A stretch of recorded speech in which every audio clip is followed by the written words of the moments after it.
To be smart.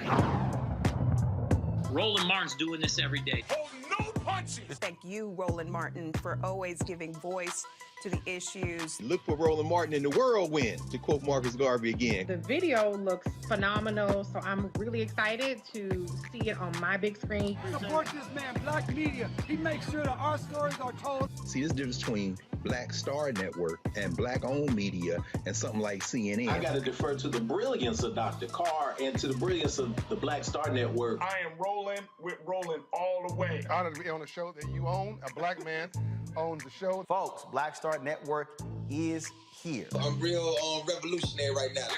Roland was amazing on there. Stay black. I love y'all. I can't commend you enough about this platform that you've created for us to be able to share who we are, what we're doing in the world, and the impact that we're having. Let's be smart. Bring your eyeballs home. You can't be Black-owned media and be scared. You dig?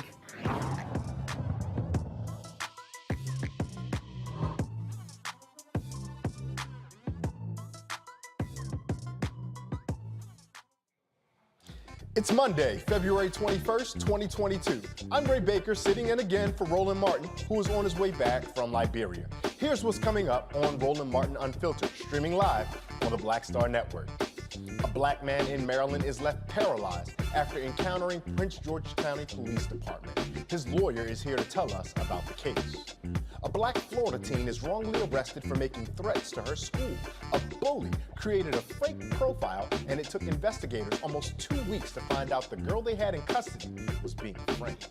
Minneapolis is paying a black woman a 6-figure settlement after an officer pointed a gun in her face because the officer thought she might have a gun after seeing her gun permit in her wallet.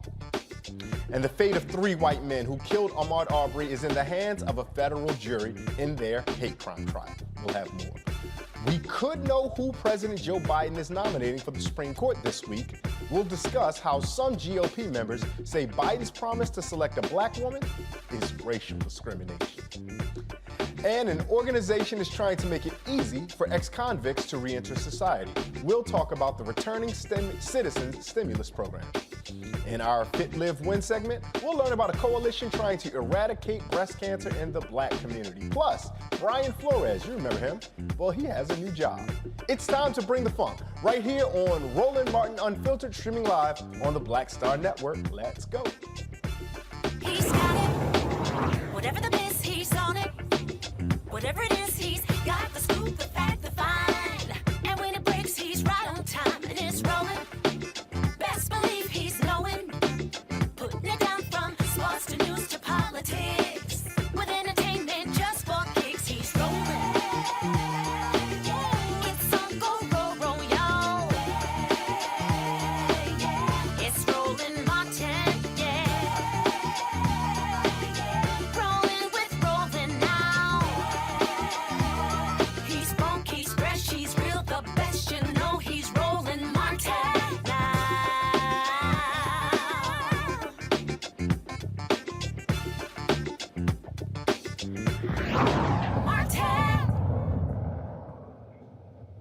The family of a black man who was beaten and paralyzed by some Maryland police officers is filing a federal civil rights lawsuit. But I'm also DeMonte Ward Blake was left paralyzed from the waist down and suffered a broken nose after the police dragged him to the ground and he landed on his neck during a traffic stop in 2019. Blake's family says there needs to be policy changes in Prince George's County Police Department after consistent reports of excessive force by officers.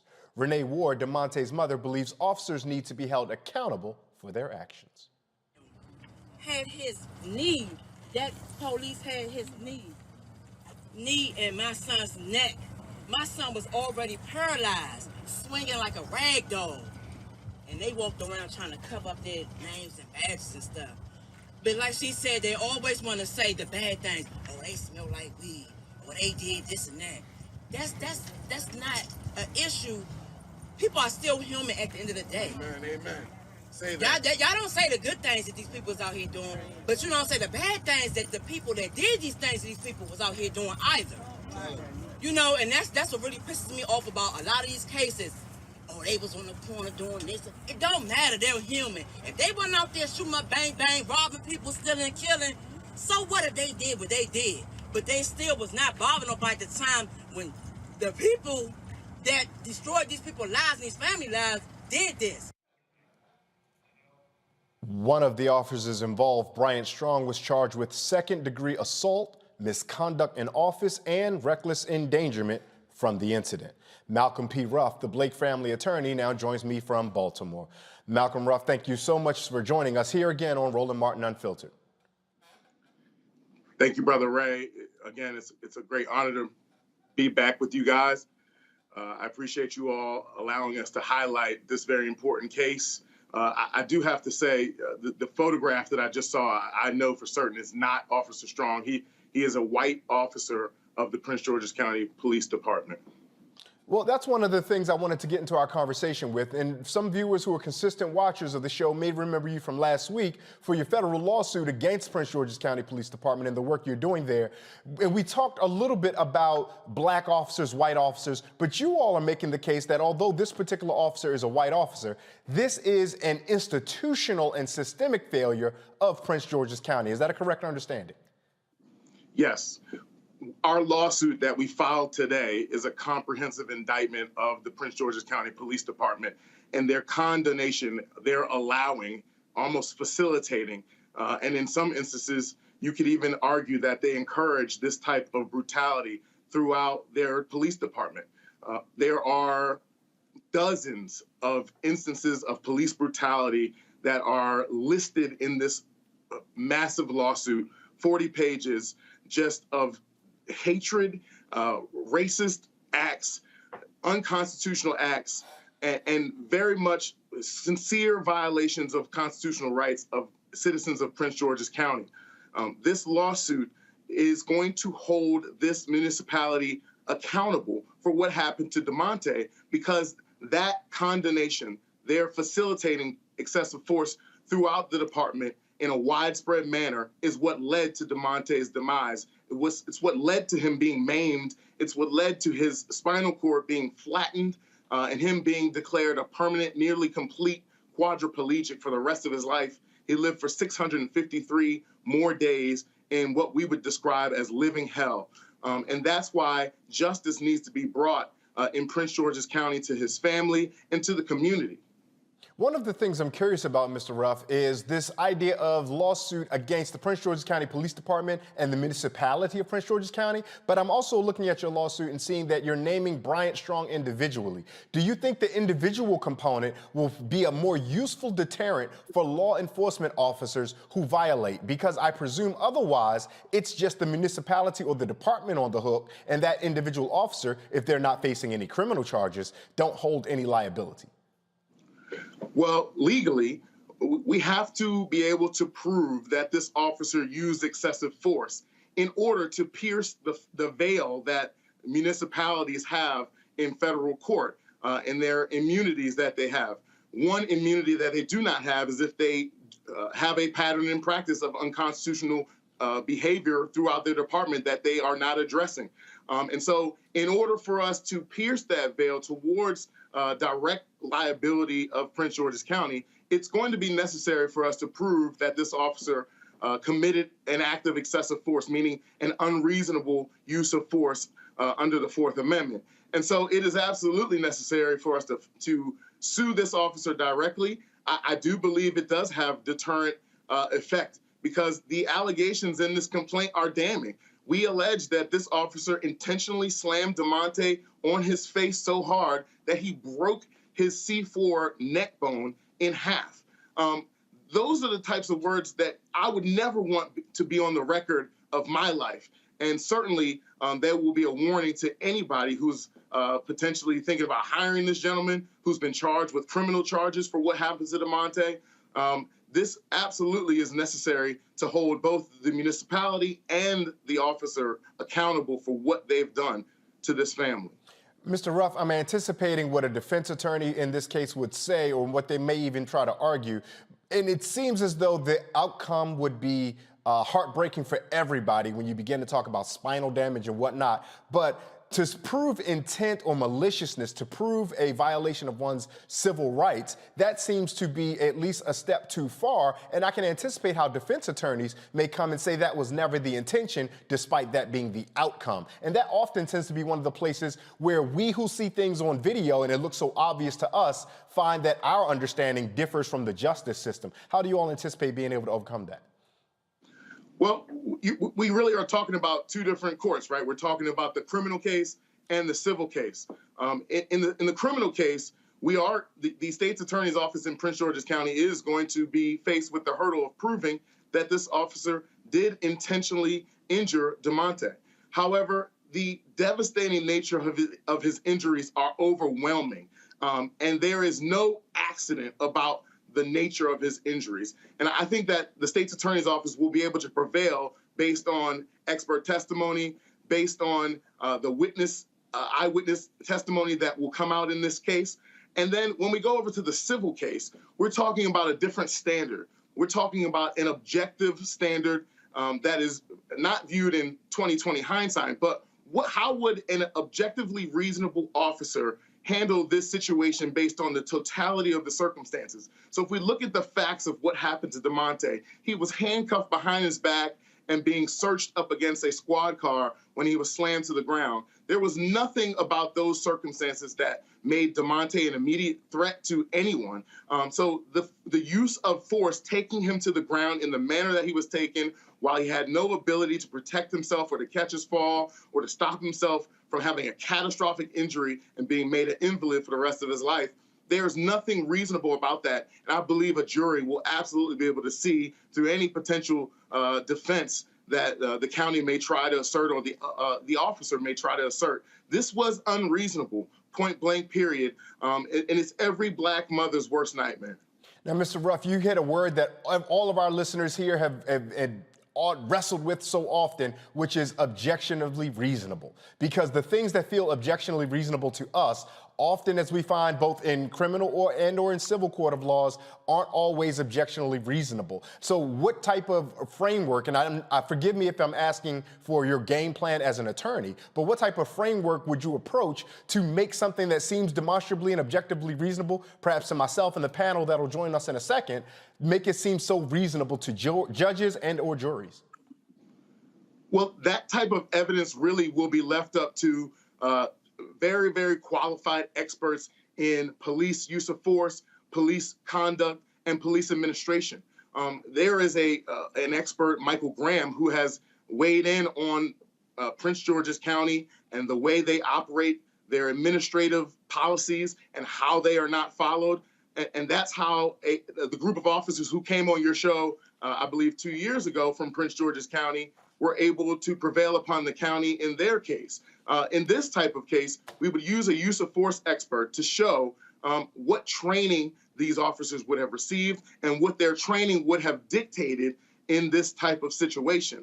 And I believe that we will be able to show evidence from a very qualified expert that there were no set of circumstances where his training, Officer Strong's training, said to throw this young man on his face like an animal in the street. And honestly, I think it's high time that the objectionably reasonable standard shifts. And I think that we're seeing that shift throughout the jurisprudence all across this country. We're seeing tenets like qualified immunity start to crumble from their foundation. So I understand that the term objectionably reasonable is really a sore spot for our community. But I think that with the actions that we take in the advocacy community, in the legislature, in the courtroom, that innocuous term is shifting into the favor of justice. I'm going to go to my panel in just 1 second, but before that, one last question, as briefly as you can answer this, Mr. Ruff. What is the relationship between a civil case and a criminal case? Does one have to proceed before the other? Is there evidence or information that may be presented in one that can be used in the other? What is the relationship in that situation? Well, I can't say exactly what will happen in this case, but I can tell you that it is commonplace for the federal district courts, which is where we filed this lawsuit, and the judges on those benches to oftentimes put the civil case on hold in order for the criminal case to resolve, because there doesn't want to be the courts don't want to allow any prejudice to occur to the defendant in the civil case. So if there's a pending criminal case while a civil case is going on, that could potentially create certain prejudice in the public sphere for a potential defendant. So I think it's more than likely that the criminal case will be resolved prior to the civil case being moved along. These civil cases take quite a long time, and they are very expensive. And we're dealing with a county who, in a recent piece of litigation, spent nearly $26 million defending a case that had ultimately settled for $2 million. We're hoping that the county will be much more judicious with the resources of the county in attempting to resolve this case in a manner that shows its humanitarianism, but also shows what real justice is. This seems like a place where even those who may be fiscal conservatives would want to see better behavior from the police because it's costing our local jurisdictions so much money. Let me go to our panel and bring them in, see if they have any questions for you, Mr. Ruff. Joining us is Dr. Julianne Malveaux, Dean of College of Ethnic Studies at California State University of Los Angeles. Also, we're joined by Dr. Omokongo Dibanga. He's a professorial lecturer in the School of International Services at American University, and our good friend, Reverend Jeff Carr, founder of the Infinity Fellowship. Good evening and welcome to all of our Monday night friends. Dr. Malveaux, I'll start with you. You've heard what we just got from Mr. Ruff in this case in Prince George's County. And Dr. Malveaux, I know you've spent so much time in D.C., so you're familiar with Prince George's County. When you hear about this, Dr. Malveaux, first I'm curious about what you think about something like this happening in Prince George's County, and then I'll turn the floor over to you to offer a question to Mr. Ruff. Well, first of all, I want to thank my fellow panelists for their kind wishes. I had some COVID earlier this week, and I'm okay now. I have been boosted and everything I was supposed to do. So it wasn't that bad, but it was not that good either. I was supposed to be in D.C. on Monday, and I didn't make it there. So I want to thank both Jeff and Omokongo for their good wishes and their peace and blessings. And I want to say that everybody Brown ain't down. What I mean by that is that police officers are police officers. And that means that they operate out of a space that has really nothing to do with race. It has a lot to do with power. And so whether the person who oppressed this brother was Black or not is immaterial. What's material is the way that people are empowered to oppress other people. And we know that all too often that oppression comes on Black folks. So I would ask, Brother Attorney, and I'm grateful for your presence in this case, I would ask you to assess how much community pressure can make a difference here, or is this something that's going to be internal? Thank you, Dr. Malveaux. That's a great question, and it highlights what happened at our press conference this morning. We announced the filing of this lawsuit in front of the county administration building this morning, and we were joined by 7 or 8 different community advocacy groups, especially the mothers of sons who have been killed in Prince George's County. If you see the image that's playing right now, these folks are not family members. These folks are community members. We had speakers today from Community Justice co-founder Kima Hutchinson-Harris. We had Nia 2X from the Greater DC chapter of, the National Action Network. We also had Nikki Owens, who's the cousin of William Green, who we represented and settled a historic lawsuit with the county, who is the founder of the William Green Foundation. And they all spoke about how this community will stay with this family, just like they have rallied around numerous other, like I said, dozens of other victims of police brutality. So it will be absolutely important to prevail upon the leaders of this county to make sure that they hear the voices of the community. And what they want is justice. They shouted it loud and clear this morning, and that's what we're going after. Dr. Omokongo, when you hear about this and you know what's going on, we've discussed this. I believe you might have been with us last week when we had Mr. Ruff. If not, my apologies. But as you observe everything that's going on, and you heard Dr. Malveaux almost echoing our dear sister Zora Neale Hurston, all our skin folk ain't our kinfolk. Do you also have that comparable takeaway when it comes to police-communal relations? Oh, most definitely. I mean, and first of all, Dr. Malveaux, so great to see you for sure. Great to have you back. And I wasn't on when you talked about this last week, but when you see what's going on, I live in D.C. and I'm a business owner in Prince George's County. So these stories are all too familiar to me, and it's just very scary. And so when we talk about, this pattern, it really doesn't matter. It comes down to this power that Dr. Malveaux was talking about and this idea. And I was wondering, Mr. Ruff, when we were watching the video, who was that? The guy with the picture of somebody else saying, "We miss you." I'm like, didn't DeMonte survive? But you're sitting here talking about these are other families that are dealing with the same thing every single day. And so absolutely, it doesn't matter if you're Black cop, white cop, the responses that we deal with in our community, especially when officers don't know our community, is the same. So Mr. Ruff, my question for you, I want to take it to President Biden. You see that we failed to get the George Floyd policing reform bill in place, and he has yet to issue his executive orders. I'm wondering what types of things do you wish he would put in place when he issues his executive order that will make it easy for you to do your job as it relates to tracking the patterns of these police and making sure that the punishments that needed to be doled out are all about justice and accountability? So I'll talk about two things that I think would create so much more transparency. We deal with locally in Maryland, the Maryland Public Information Act, but there's also obviously the FOIA Act, which allows for citizens and lawyers alike to request public records of any federal agency. Those requests are largely ignored, delayed, and curtailed to a degree that is almost criminal. I can think of at least 2 FOIA requests right now that I've had pending for months and months and months now, and there is very little to no recourse in attempting to compel that information to be handed over. So I would ask President Biden to lift the obstacles and the hurdles of getting public information and allowing us to take back the curtain and see how the sausage is made. That's the only way that our communities will ever trust the police. And then another piece of legislation that was offered in Maryland last year, I talked about the Law Enforcement Officers' Bill of Rights being repealed. All types of legislation like that, codified bargaining agreements that are codified into law, should definitely be nixed. But also, there needs to be a duty to intervene compelled upon other officers that sit and idly watch other officers brutalize our citizens and our kinfolk.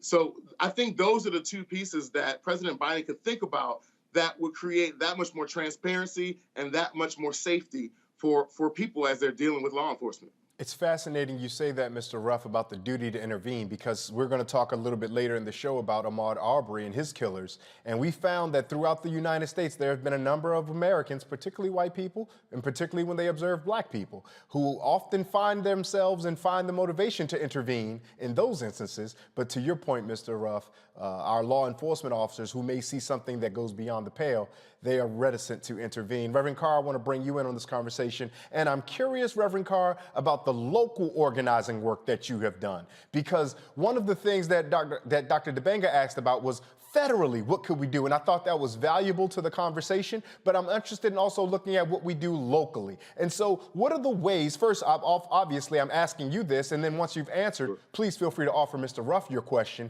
but what are the ways that local activists help drive police to behave in better ways? And then feel free to, as I said, ask Mr. Ruff whatever question you might have.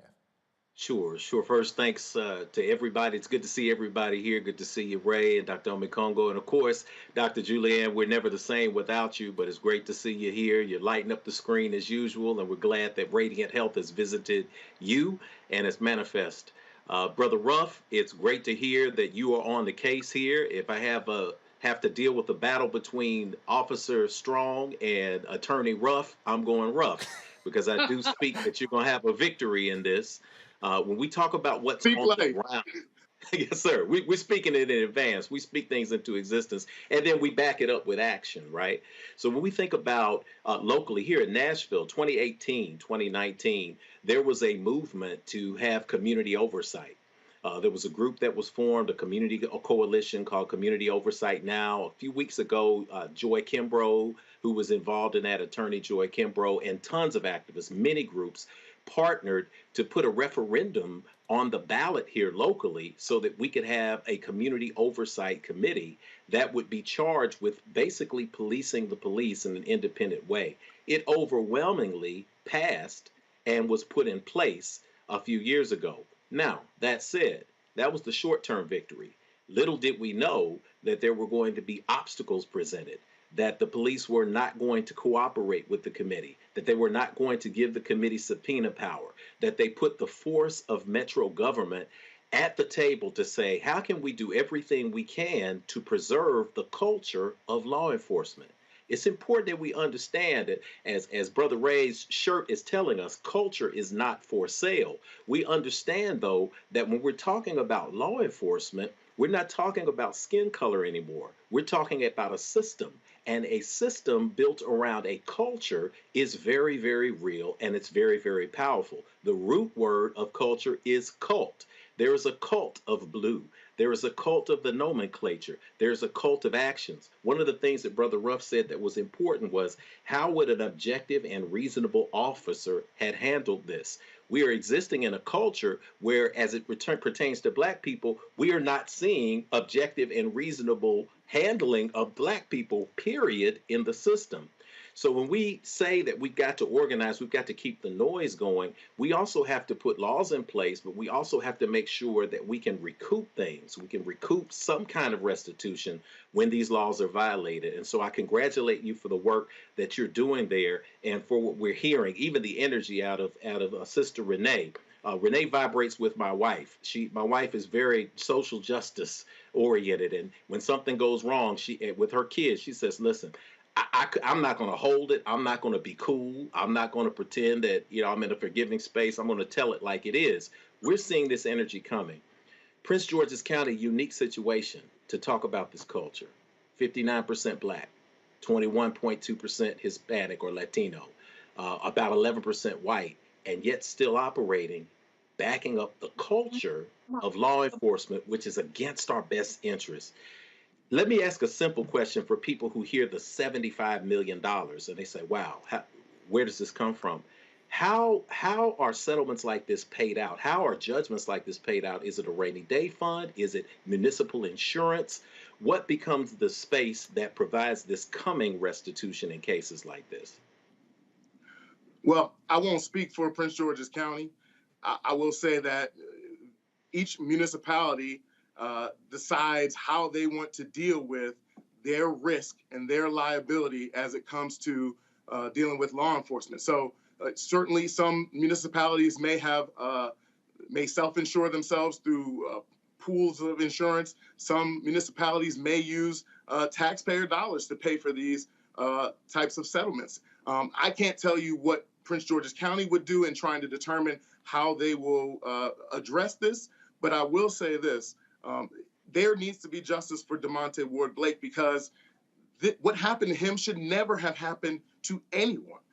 No person deserves to ever be treated like this. Like I said before, thrown down in the street like an animal. And there were clear signs that this officer would treat someone like this from his past history. We will discover as this case goes along, I'm sure, that there were instances in the past where this officer decided to use unreasonable force and it was ignored. And case in point is that internal policies within the Prince George's County Police Department that were supposed to flag officers like Corporal Strong who used force on a very consistent basis were completely ignored. That was actually evidence that was admitted to in another case where Black and brown officers sued Prince George's County. I think I mentioned it earlier in the segment. And the chief of police and other high-ranking commanders had to admit that they simply just were not following their own principles that were designed, again, going back to assess their risk and to ensure that all of the communications and contacts with county residents was within constitutional parameters and was fair and just for the sake of the fact that that's how we all deserve to be treated. Indeed. Mr. Ruff, we are so grateful for the work that you're doing on this, and we hope that you will stay in touch with us, both on this particular issue and as we move forward with whatever upcoming developments may be, and our lips to God's ears. But in the event another one of our people are victimized, that you and the firm that you're with are on the front lines doing that good work. Let folks know how they can find and follow you if they're looking to find or follow any of the work that you or your firm are doing or want to keep abreast about the resolution of this particular case. Absolutely. We look forward to championing the fight for civil rights, the new civil rights movement here in Maryland. We join with all of our colleagues across the country who are fighting this fight. Me and my senior colleague, Billy Murphy, the legend of Baltimore. He's been practicing for over 50 years. And you can follow us at our website, www.murphyfalcon.com, or you can follow me on Instagram. I'm brother_Malcolm ESQ, or on Facebook, is my name, which is Malcolm Ruff. I appreciate you all. I hope you all stay abreast of what's happening in Prince George's County, because we absolutely need the spotlight to be shined on these egregious violations of our people's civil rights. Yes, sir, and we thank you for that work. Have a good evening. That is Attorney Malcolm Ruff.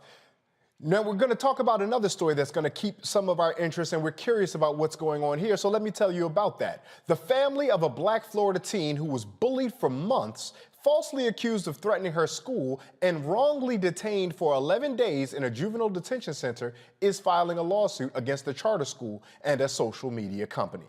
One of Nia Wim's former classmates at Renaissance Charter School created a fake profile impersonating her, threatening to bomb the school and kill others. A teacher reported the threat to the police, and Wims was arrested. Wims denied making threats, and her family gave police her iPad as proof. Now, after nearly 2 weeks, Pembroke Pines police investigators realized that the IP addresses did not match Wims. They tracked the 12-year-old who it did belong to down, charged the student with written threats to kill or do bodily harm, and falsifying a police report. The lawsuit blames the social media site for not giving the police access to the accounts at the beginning of the investigation, and the school did not do anything to stop the bullying. Now, the school responded by saying this: "Our highest priority remains the safety and security of our students. We always have and always will take all appropriate actions to ensure our students and staff are safe. We are not at liberty to discuss any private student issues, and we do not comment on pending litigation." Again, we're joined by our panel, Reverend Jeff Carr, Dr. Omekongo Dibanga, and Dr. Julianne Malveaux. Dr. Dibanga, I'll start with you. When you hear about this, it is terribly disheartening to know that the young person who was locked behind bars wrongfully and erroneously had to be done so in that way. I'm curious, and I don't want to play devil's advocate. Lord knows devil doesn't need an advocate. But I am curious, Dr. Dibanga, because you have this particular expertise that can help us.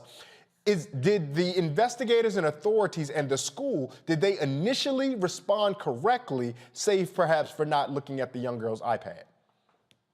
Oh, absolutely not. And I would go further before all of this happened. Just the family had requested meetings as it relates to the bullying that was taking place before she was eventually taken out of the school.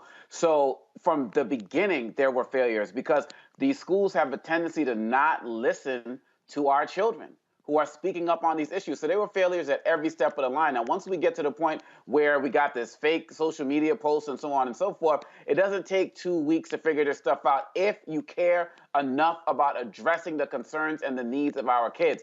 And if they're saying we'll do an investigation, well, she can just rot and just be, locked up and deal with these particular issues, that's another failure of the school. And I deal with this constantly, whether I'm talking in public schools or private schools or charter schools.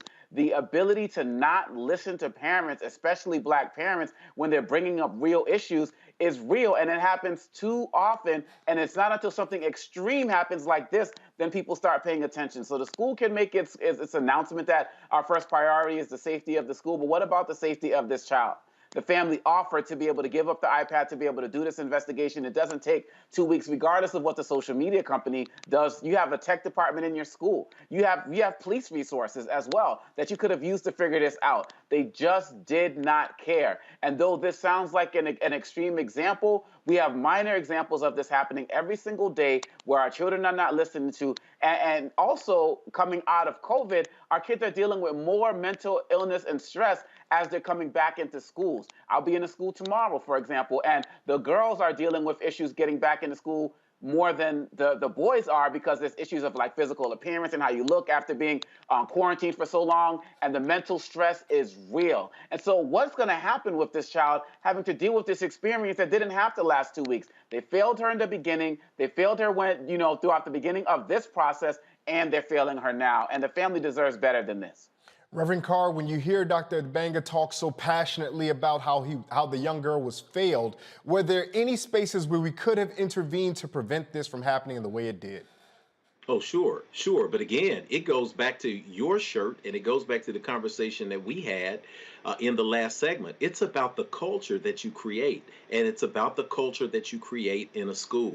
My wife has founded over the last 11 years or so 4 different PTOs at school, because we were involved in schools that didn't have a PTO or had a PTO that was not functional because the principal felt, in some cases, we've got great principals now, but the principals felt as if they could run the school without parental engagement and without parental involvement beyond rubber stamping. That's a poor culture for a school environment. We go and we advocate for young people. I remember just last semester having to advocate for a family because a small child, a boy, middle school age, came to school on banking day and actually paid another large child a small amount of money that he was supposed to put in the school bank to beat up two young black girls. Fortunately, the young man went directly to the principal and said, I feel really wrong about this. And when we brought the situation to a court, to a table, and we sat down to talk, even the parent defended the young man's actions, and the school was unable to even say, you know, we've got to do something about this. We can't investigate it even further.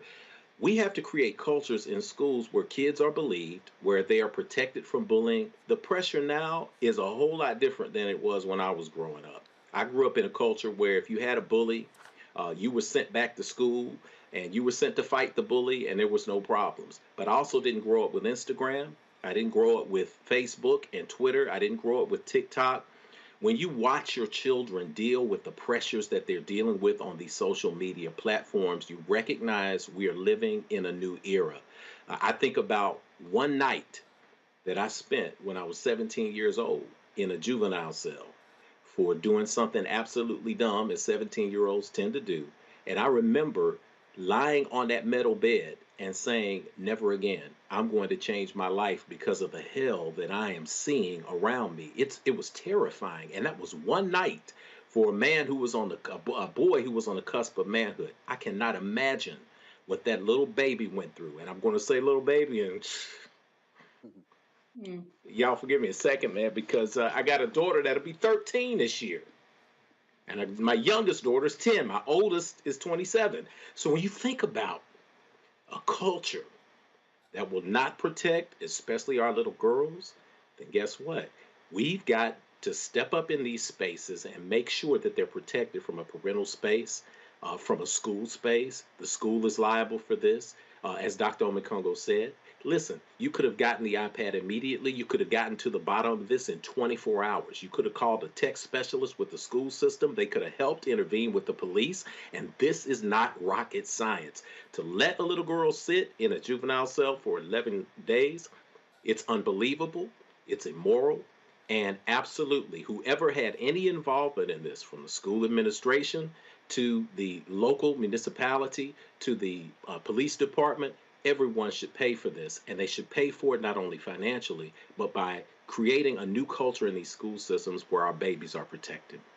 Dr. Malveaux, I don't even know how to begin to ask you this, but can you begin to theorize why or how the school system and police can all equally drop the ball? First of all, Black women and girls are seen as at the bottom of the totem pole. We're less than. We're simply less than. We're not seen as human. We've seen over the years videos of like a police officer grabbing a young girl by her braids. We've seen all of this. This hurts me to my soul because much of my work has been about uplifting Black women and girls. And when you see 11 days, as Reverend Carr has said, I mean, I was a horrible child. They used to just send me to juvenile to try to straighten me out. Anyway, and they get me there. My dad was an assistant superintendent of schools. They get me there. They get me out in about 4 or 5 hours. And by then I was scared straight for like another 2 weeks. So I can't imagine a child being put in juvenile for 11 days away from her parents. But Black women, you know, Ray, we're seeing the vitriol against Black women from the bottom to the top. We see it at the top with this crap that this Georgetown professor says a lesser Black woman is going to be considered for the Supreme Court. Give me a you-know-what break. Then we go to the attacks on Lisa Cook, a phenomenally accomplished economist who has been nominated for the Federal Reserve. And we see how she's been attacked as a Black woman with that idiot Tucker Carlson, who somebody just needs to give him a lobotomy, and that would probably solve some problems. When he says that, she's not qualified to teach principle of economics at community college, bull, bull duty. I mean, and so it trickles all the way down. And we do understand, and let me make it clear, the first sexual harassment case that was brought to the United States Supreme Court was brought by a sister named Michelle Vinson. And the case was Vinson versus Meritor. And it was a bank in DC called Meritor Bank, where they basically had men extorting sex from women and telling them they weren't going to keep their jobs unless they gave it up. And blessedly, the court found in Michelle Vinson's favor, but it took a couple of decades, and of course, who knows what happened to her. But here's the point. Black women have always been at the bottom of the totem pole. We've been sexualized, we've been marginalized, and so this is not surprising, but it's extraordinarily disturbing. And as Reverend Carr says, if you have young women in your life, and I'm an educator and was the president of a women's college, this hits you to your soul. It really does. What did this girl do? How did she feel? And how will she be impacted 6 months from now, a year from now? How will it change the way that she engages with the world? Everybody involved needs to be effing fired. Everyone. So sorry for stepping over you there, Dr. Malveaux. We are so thankful that you introduced the academic aspect about calling upon the history about discrimination cases, because the idea of a discrimination case making it to the Supreme Court is going to be very, very useful, and also is what we call in this business a bit of a segue, because our next guest that's joining us is going to talk a little bit about Brian Flores. Now, for some of you all who don't know, NFL coach Brian Flores, yes, the same one famous for the discrimination lawsuit against the NFL in 3 of the NFL's franchises, has a new job. It's not a head coaching gig, but he is coaching in the NFL. Flores will be joining the Pittsburgh Steelers as a linebackers coach. Mike Tomlin, the winningest Black head coach in the NFL history, made room for Flores. To talk more about this is the co-host of the Run Tell This podcast and a contributing writer for The Root, Keith Reed, coming to us from Pittsburgh, Pennsylvania. Keith, thank you so much for making time to join us here on Roland Martin Unfiltered. Always a pleasure. Always a pleasure to talk to you. Keith, I do know that you are a former past board member of the NABJ, so I know you and Roland like this, so forgive me if you're a little heartbroken that you got the replacement Roland in a seat with you today. That's all right, man. Me and you go way back, so we're good. But I do want to ask some questions about the Brian Flores hire, and beyond just whether or not what this means for football, should observers, folks who are cheering for Brian Flores in his discrimination lawsuit to truly hold the NFL to account, should they be encouraged or discouraged that he's now back employed with the NFL? So I think it's kind of hard to really make a blanket statement about that, whether or not you should be encouraged or discouraged. So it's 2 things, right? It's a good thing that the Steelers, and in particular Mike Tomlin, are going to give this brother an opportunity to be employed in the NFL because it was clear, and he even stated in his lawsuit that he did not expect to work in the NFL as a coach again. So for him to get that call, for him to get an interview, and for him to be coaching in the NFL under Mike Tomlin is a great situation for him. Tomlin has never had a losing season, and he is definitely going to add a lot to a coaching staff and to a team that has aspirations to try to go to rebuild and go far in the playoffs after their franchise quarterback just retired. So that's a good thing for Brian Flores. In terms of whether or not it's good for the NFL overall and whether or not it means anything for hiring African-American coaches across the league, I don't know that it necessarily moves the needle. I mean, listen, it's Brian Flores is employed, but Brian Flores should be employed as a head coach in the NFL, not as a senior defensive assistant for the Pittsburgh Steelers. I'm a Steelers fan, so I love to have him, but he shouldn't be a senior defensive assistant. He shouldn't be an assistant. He shouldn't be a coordinator. He has the credentials to be an NFL head coach. It's arguable that he should have never been fired, never been terminated by the Miami Dolphins. But even if he were terminated by the Miami Dolphins, some other team should have not only interviewed him, but interviewed him, took him seriously as a candidate, and made him an offer to be head coach. That didn't happen, and so he is in the situation that he's in. Mind you, he has not yet dropped that lawsuit and walked away from it. So it could be a situation where he coaches for the Pittsburgh Steelers while he is in litigation against the NFL for the entire season, if it comes to it. One of the things we heard when Colin Kaepernick was blackballed from the NFL was that with each successive year, well, Kaepernick is no longer useful. He might have lost the mechanics. We heard all kind of wild talking points. He forgot how to throw. He doesn't know this modern NFL offense. Does Brian Flores being employed this year, is it good that it keeps him around the game so at least no one can use that as a potential argument as to why he doesn't get hired several years down the line?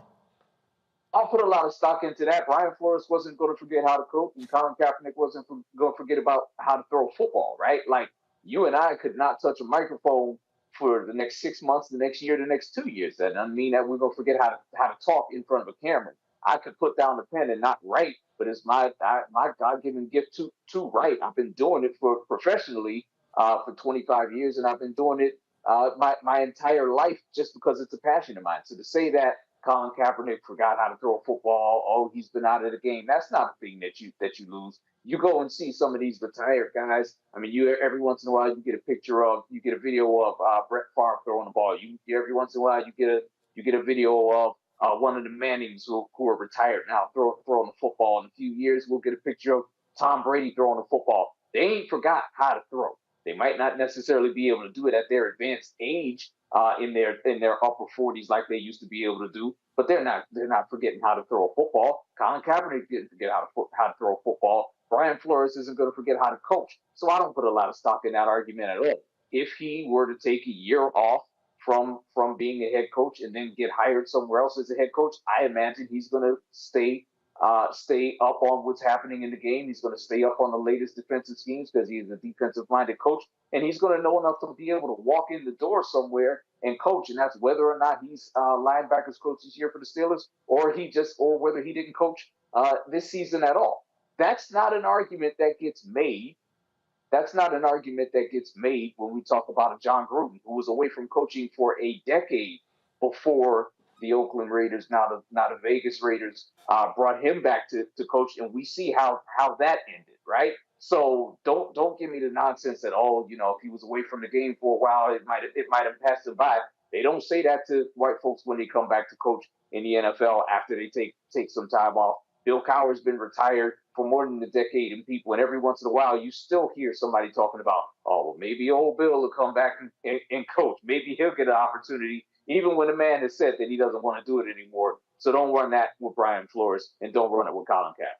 One of the things I'm interested in is this particular organization that did hire him. As we alluded at the outset, Brian Flores' lawsuit is against the NFL, but also 3 specific organizations for what he says and alleges to be sham interviews. But in praise to the Pittsburgh Steelers, and to be fair, this just may be the Steelers are the best of a bad lot, but they are clearly the best because, as you alluded to, Mike Tomlin, a member of Kappa Alpha Psi, I'll give him that. Also, he's the head coach of that team, is ensuring that his staff, if I'm not mistaken, 10 of 18 assistants are African-American. They have also a multicultural, diverse staff, all the way down to the strength and conditioning coach. And it's a very good chance they may have an African-American general manager. Is the Pittsburgh Steelers perhaps the only team in the NFL that would be uniquely qualified to take on Brian Flores, someone who you just said could spend the entire year as an employee of that organization while in litigation against the league they're playing in?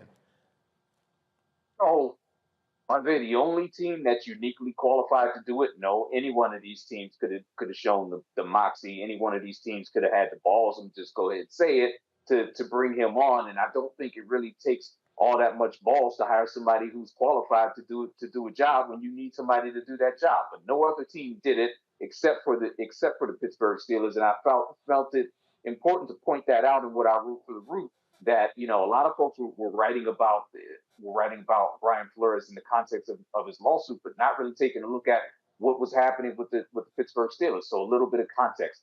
the Steelers have a history. And again, I am not trying to hold the Steelers out as a franchise. If you don't like the NFL, if you believe the NFL is inherently racist, I'm not trying to disavow you of that. But I will say that there is one franchise in the league that does have a long history of being pioneers on race or on moving the ball forward, so to speak, on race. And that is the Pittsburgh Steelers. The league's Rooney Rule, which has come in for criticism rightfully, but the establishment of the rule in and of itself was named because the former chairman of the organization, Dan Rooney, put that rule forward. Dan Rooney was a Republican his entire life until he supported Barack Obama for the office of president, and then served under Barack Obama as the United States ambassador to Ireland. This is a team that pioneered going after players in the 1970s, in particular in the 1974 draft. They built a dynasty by going down south, by hiring an African American reporter at the Pittsburgh Courier, a black newspaper, sending him down south to scout players at HBCUs, and they managed to land several Hall of Famers in the 1974 draft that became the nucleus of what we now call the Steel Curtain defense, and the nucleus of a dynasty that won 4 Super Bowls in the late 1970s. So that history, and then you talk about Mike Tomlin having been the longest tenured. He was the youngest head coach to win a Super Bowl at the time that they hired him. He was the youngest head coach in the NFL at the time that they hired him. He's been to 2 Super Bowls, won one. He, in 15 seasons coaching this team, he's never had a losing season. And as much as people around here in Pittsburgh and nationally talk about Mike Tomlin being on the hot seat, the Rooney family hasn't walked away from him, and it's never been even a whisper, at least from inside the building, that Mike Tomlin may not have job security. So if there was a team that was well positioned to either take the heat, whatever heat there may come from the other owners in the league about hiring Brian Flores, or a team that may be in good position to kind of smooth this over and say, hey, we'll take him on, we'll bring him in, it would certainly be a team that has that track. Well, you laid out a number of reasons about why the Pittsburgh Steelers would be able to absorb whatever media attention, or from some areas of media, negative attention that would come from this hire. But you also illuminated that anybody could have brought him in. Anybody should have had the infrastructure to do it. So beyond the Republican Mr. Rooney, beyond the family having the Rooney Rule, beyond the family choosing to bring in black players when that was really an exploitation of a market inefficiency, beyond all of these things, why was Pittsburgh the one who was there? Is it simply just Mike Tomlin and the Rooneys are just committed to finding excellence regardless of the circumstances?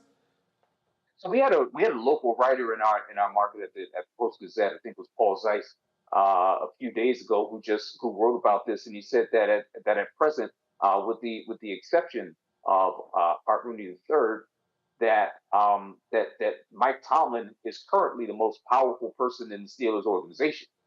I mean, think about that. With the exception of the owner, not the general manager, but Mike Tomlin is at present, at least in the eyes of this one writer who covers the team, the most powerful person in the organization. And so he has a lot of latitude to be able to make decisions like this, which is not to say that he can do it unilaterally, that he can do so without going to the Rooney family. But certainly, there's probably only one other person in that building that he may have had to have a conversation about, and that is the ownership group.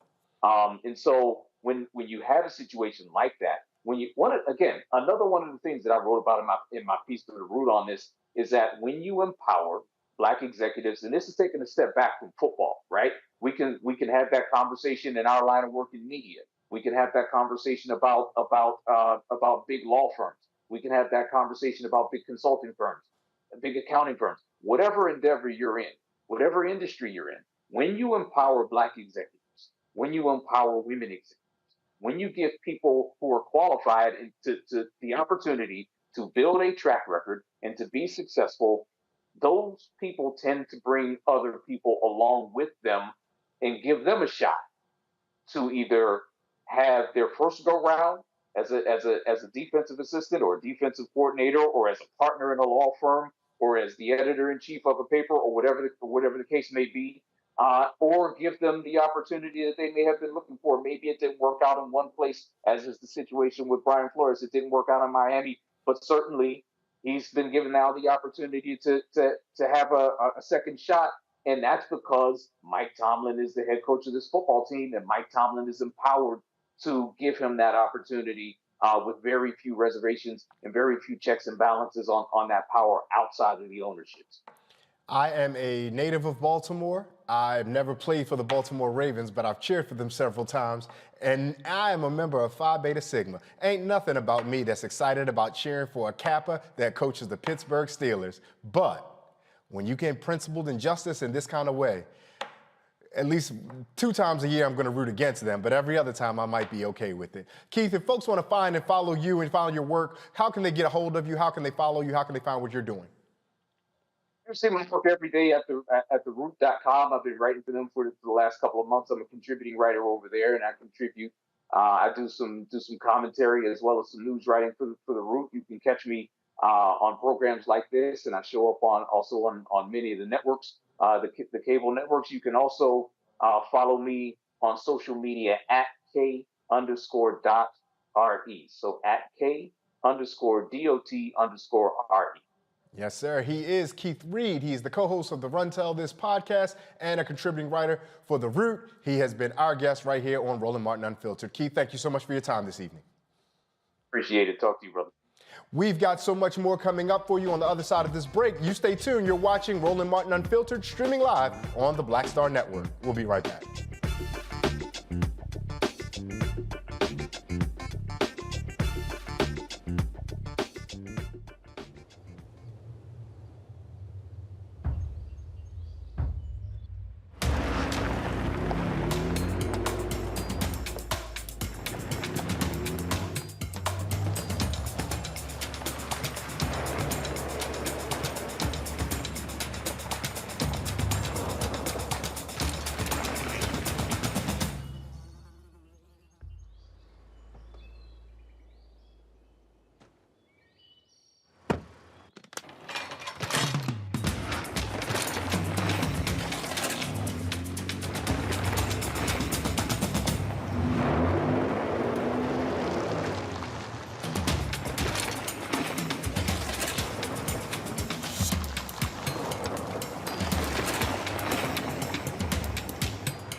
On the next Get Wealthy, make the shift from earner to owner and achieve the level of success that you desire and that you deserve.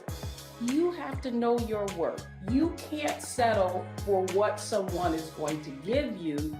You've got to take ownership and be prepared to make some smart money moves. Oh my goodness, it's such a good feeling to achieve the goal that I set. If charity can do it, you can too. So watch Get Wealthy on the Black Star Network.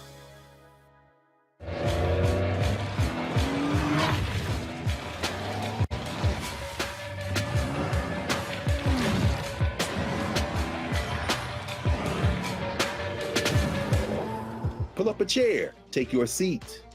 The Black Tape with me, Dr. Greg Carr, here on the Black Star Network. Every week, we'll take a deeper dive into the world we're living in. Join the conversation only on the Black Star Network.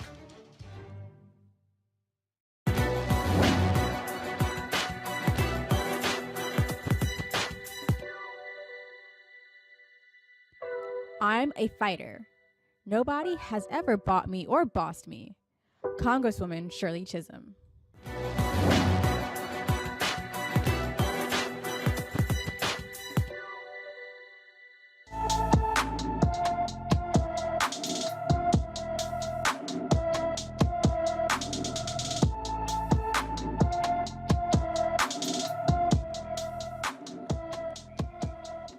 Grayson Shear has been missing from Baltimore, Maryland since January 18th, 2022. The 14-year-old is 5 feet 7 inches tall, weighs 127 pounds, with black hair and brown eyes. Grayson has a tattoo of the name Aquashana near his eyebrow, he may need medical attention. Anyone with information about Grayson Shear's whereabouts, please call the Baltimore City Police Department at 410-396-2359. We've got some headlines for you and updates in the trial of Ahmaud Arbery. A federal jury of 8 white people, 3 black people, and 1 Hispanic person has now begun deliberations in the trial, not of Mr. Arbery, but of the 3 white men who chased and killed Ahmaud Arbery. During the closing arguments today, the federal prosecutor told the judge the convicted murderers acted out of, quote, pent-up racial anger, close quote, and should be convicted of hate crimes. The defense attorney said Arbery was fatally shot in self-defense and had acted suspiciously during previous trips to the neighborhood. Arbery was chased by 3 white men for about 5 minutes on February 23, 2020, through a South Georgia subdivision. Also, one of the 3 former Minneapolis officers on trial for violating George Floyd's rights told the jury at one point Floyd didn't look right. Thomas Lane testified he thought Floyd was doing okay while handcuffed, face down on the street with Officer Derek Chauvin's knee pressed to his neck until paramedics arrived and turned Floyd over. That was the first time Lane got a look at Floyd after the struggle. Before that, as he held Floyd's legs, he thought he saw Floyd's chest rise and fall. Lane told the jury he believed Floyd still had blood pressure based on the appearance of veins in his arms. And also, last month, President Joe Biden said he would be announcing his nominee to replace retiring Associate Supreme Court Justice Stephen Breyer by the end of this month, which means we could know his pick this week. Now, Biden has not shied away from his promise to put forward a black woman for the post, but Texas Senator Ted Cruz says Biden's promise is, get this, racial discrimination. Friday, it still plans to make an announcement on a nominee by the end of this month, which means, based on the calendar, that could be in a matter of days. The president is on record saying he's committed to putting forward an African-American woman. Yet you have firmly disagreed with this idea. At one point, you called it offensive. Another point, you called it insulting. Does that make you an automatic no on the nominee? Well, listen, Democrats today believe in racial discrimination. They're committed to it as a political proposition. I think it is wrong to stand up and say, we're going to discriminate. This administration is going to discriminate. What the president said is that only African-American women are eligible for this slot, that 94% of Americans are ineligible. Merrick Garland, whom Barack Obama nominated to the Supreme Court, Merrick Garland was told, sorry, you're the wrong skin color and wrong gender. You're not eligible to be considered. I think our country has such a troubled history on race. We ought to move past discriminating based on race. The way Biden ought to do it is to say, I'm going to look for the best justice, interview a lot of people, and if he happened to nominate a justice who was an African-American woman, great. But you know what? If Fox News put a posting, we're looking for a new host for Fox News Sunday, and we will only hire an African-American woman or an Hispanic man or a Native American woman, that would be illegal. Nobody else can do what Joe Biden did, and there's a reason for that. Racial discrimination is wrong. Now, that being said, when we have a nominee, I'll consider that nominee on the record, and I'm confident the Senate Judiciary Committee, we will have a vigorous process examining that nominee's record. And what I can tell you right now is we're not going to do what the Democrats did with Brett Kavanaugh. We're not going to go into the gutter. We're not going to engage in personal slime and attacks. We're going to focus on the nominee's record, on substance, and what kind of justice she would make. And that's the constitutional responsibility of the Senate. Gonna go to our panel now, Dr. Julianne Malveaux, Dr. Omekongo Dibanga, and Reverend Jeff Carr. Dr. Malveaux, you hear Mr. Cruz talking, and I took a lot of politeness and pleasantries to even say Mr. Cruz right there, because so much of what he said seemed... taking the pleasantries, because I was going to say something else, and it was going to start with M, and it was going to have an F in the middle of it, and I'm not going to even say it on the air, but you know what I'm saying. Y'all know what I'm thinking. He seems, I mean, the hypocrisy, the inconsistencies, the audacity, quite honestly, to even bring up Merrick Garland to say that Merrick Garland couldn't get a fair hearing. Did you read that the same way I did? Well, first of all, it's not audacity, it's caucasity. I mean, it is the simmering in Caucasianness to look at there have only been two black people on the Supreme Court, Thurgood Marshall, who of course lifted us up, and Uncle Tom, who pulled us down, and we, how many women? So that he would say what other presidents have said is not alarming. What's alarming to me is a disrespect, the continued disrespect of Black women. The fact that it's okay to publicly disrespect Black women. Ted Cruz needs to be taken to a small room with a big bat. Okay, I didn't say all that. But anyway, something bad needs to happen to him because he just really doesn't get it. And, I'm sitting here and y'all know I play my elder card from time to time. I'm 68 years old. Praise the Lord. I done talked so much spit that I shouldn't be 68 years old. I should be up under somebody's grave or something for talking too much spit. But that ain't the point. The point is that consistently, I have lived and seen the ways that Black women are disrespected, and this is nonsense. Any of the women that President Biden is considering are more qualified than 1/3 of the bench. Come on now. If you look at any of those women, more qualified than the beer swiller, all these Catholics they've been coming up with. And I was raised Catholic. So I ain't bad at Catholics. Y'all can be Catholic if you want to. But their position on choice is unacceptable. And the fact is that all this crap that's coming from Republicans never came up before. They basically shut down Merrick Garland, and then they have fast-tracked these marginally. Even the American Bar Association was not in favor of all of them. So how do we get these B-, C+, even C- justices with their detractors or their supporters saying Black women are not qualified? Give me a you-know-what break.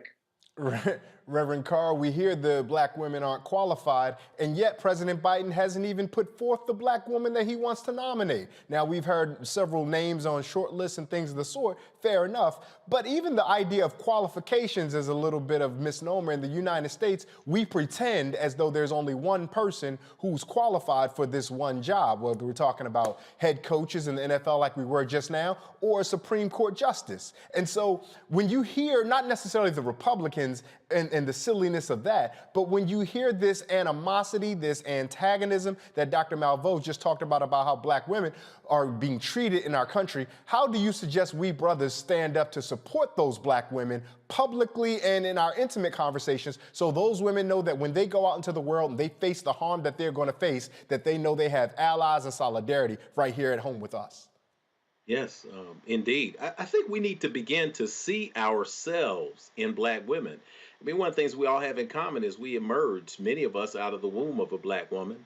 If we want to talk about humanity in general, because as August Wilson said, culture is universal, but the greatest and the quickest path to universality is cultural specificity.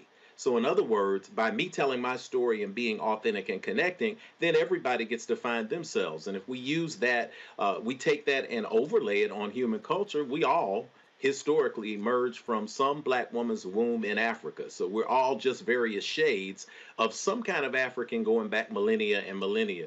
That said, when we see ourselves and we see our connection to Black women in a very powerful way, we naturally stand up and we naturally bust out laughing when we get to see people like Ted Cruz being taken seriously by anybody.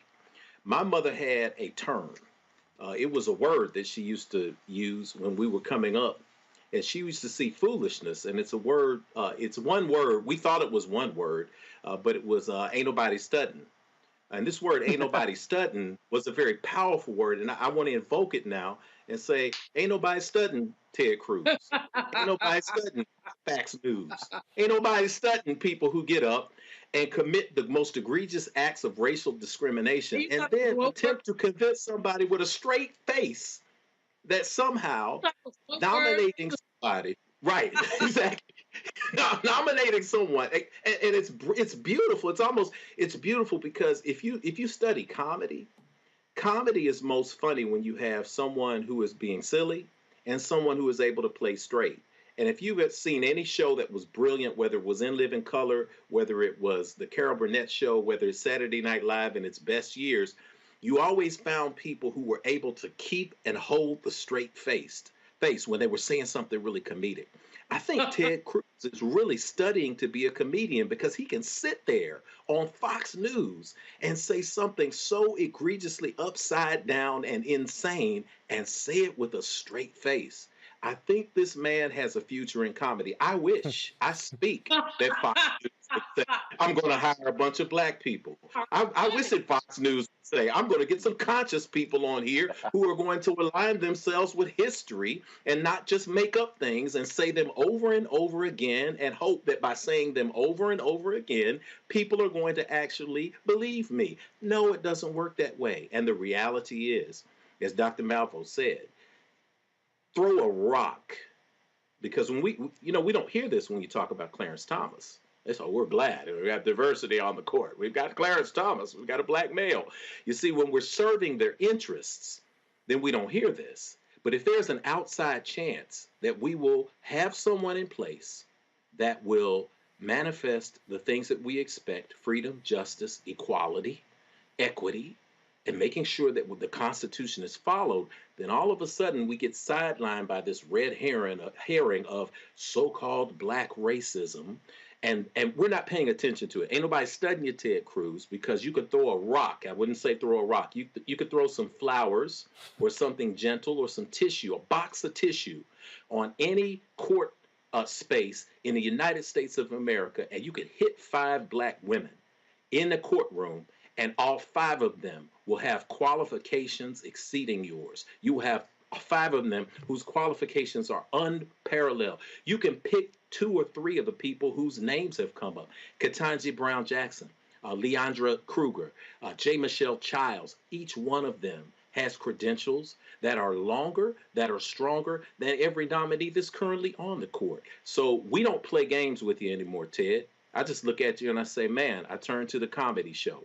We're going to stand up for our sisters. We're going to stand strong. And until we get equity and justice, until we absolutely understand that we're going to balance this thing out and understand no taxation without representation, we're going to continue to stand, and we're not going to study you anymore. Reverend Carr, I like that. The idea of thinking of Ted Cruz as an aspiring comedian now makes me able to watch and listen to a lot more of what he's going to say.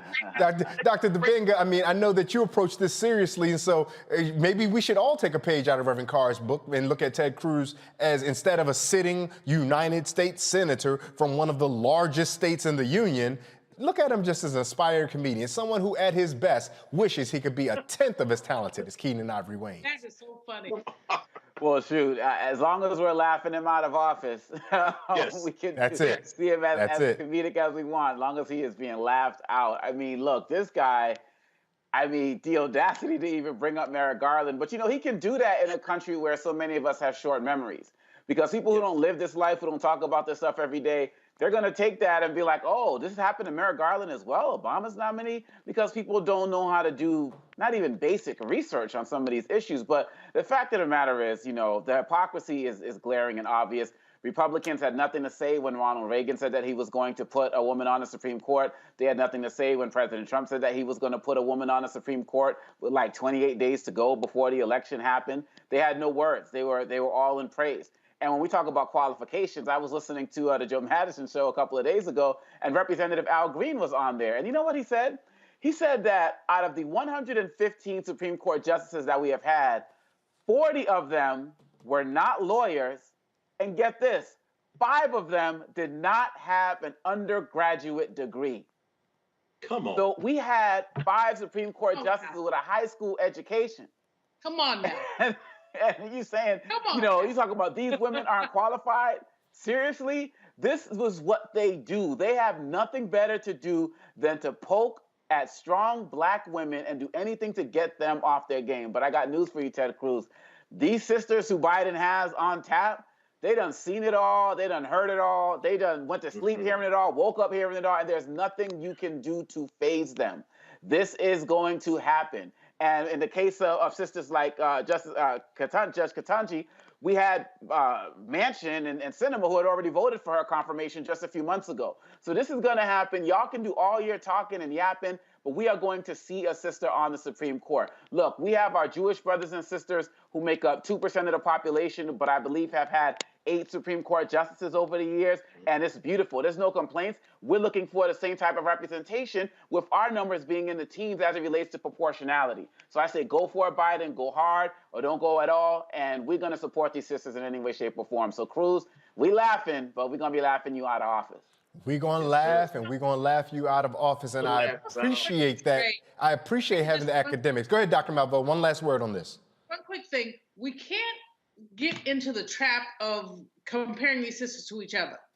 Whoever we get, we're going to be happy about. I mean, I think that the right wing is going to try to say this one is better than this one, and Lindsey Graham and that other Tom and the Senate, they have their favorite. No, we want a sister. All the sisters that have been mentioned are qualified. We're not going to get into that trap. That's right. Yes, ma'am. Thank you so much. We're going to take a quick break. You're watching Roland Martin Unfiltered here on Streaming Live on the network. We'll be back with so much more.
Hi, I'm Dr. Jackie Hood Martin, and I have a question for you. Ever feel as if your life is teetering and the weight and pressure of the world is consistently on your shoulders? Well, let me tell you, living a balanced life isn't easy. Join me each Tuesday on Black Star Network for A Balanced Life with Dr. Jackie. We'll laugh together, cry together, pull ourselves together, and cheer each other on. So join me for new shows each Tuesday on Black Star Network, A Balanced Life with Dr. Jackie.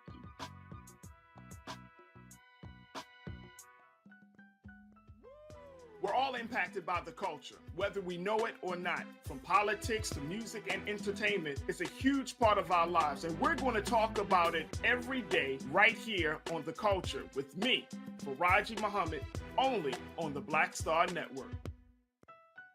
Hi, this is Essence Atkins. Hey, I'm Deion Cole from Blackish. Hey everybody, this is your man Fred Hammond, and you're watching Roland Martin, my man, Unfiltered.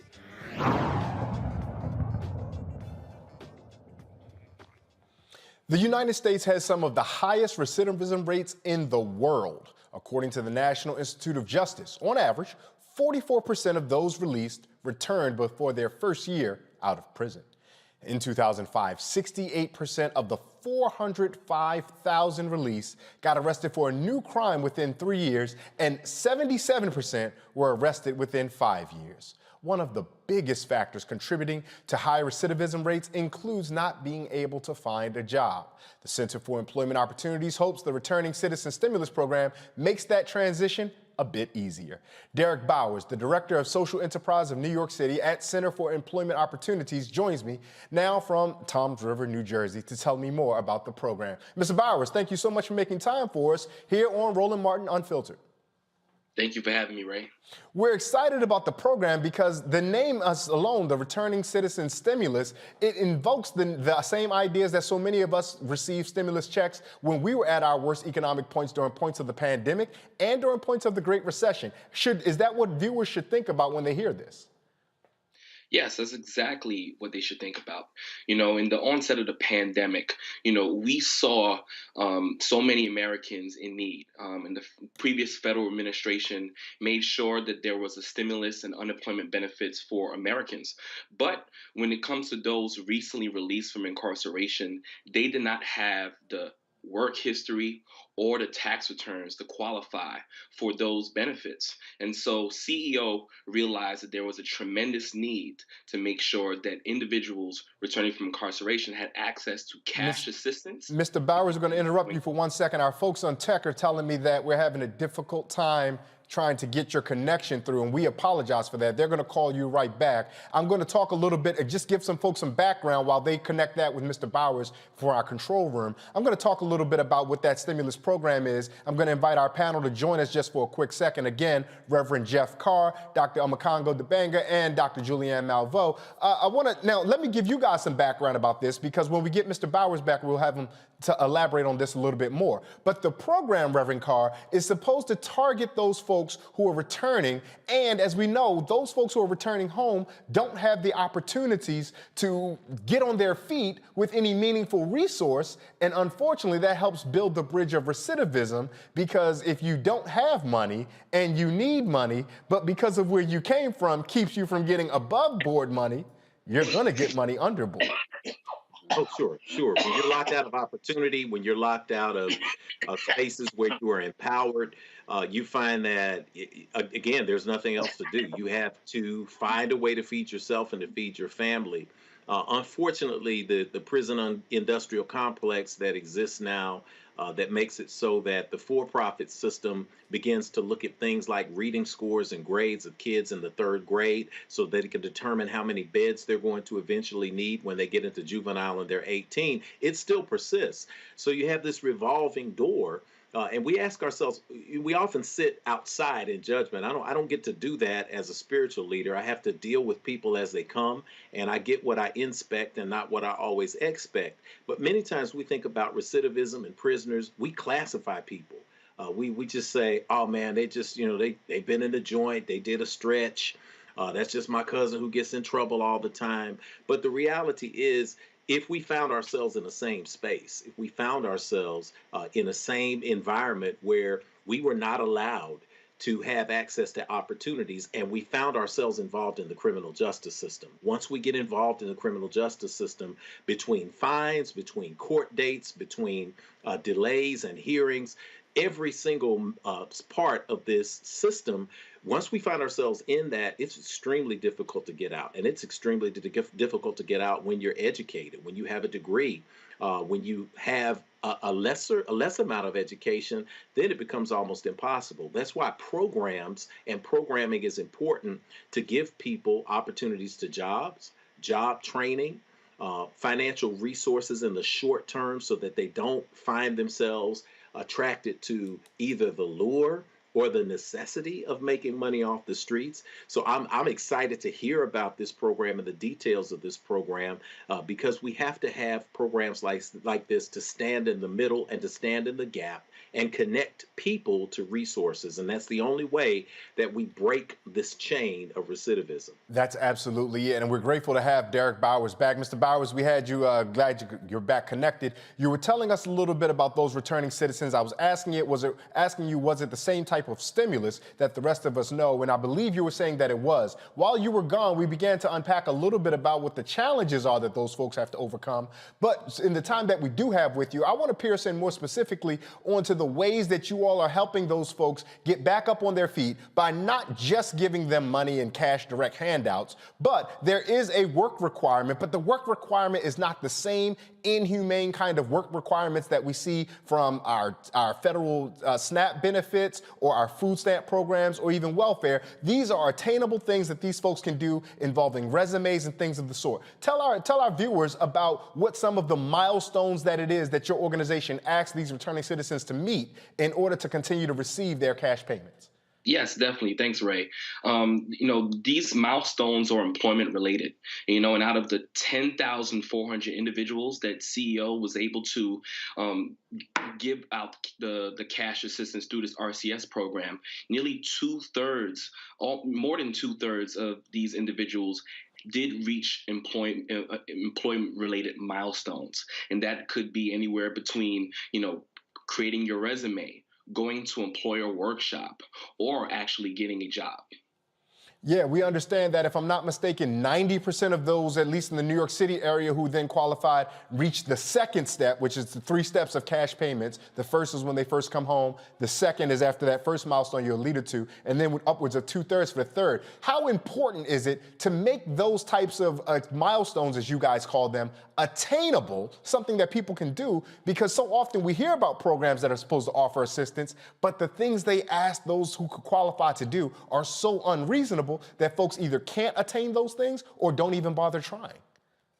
Well, we know that, we have to make our programs and our services barrier free. And we already know that when individuals come home from incarceration, they face massive barriers. So, CEO believes in the transformational power of work. And we believe having access to services with a job coach, a job developer to get you in touch with the many employer partners we have, as well as retention services, ease these struggles of individuals coming home from incarceration trying to have access to work.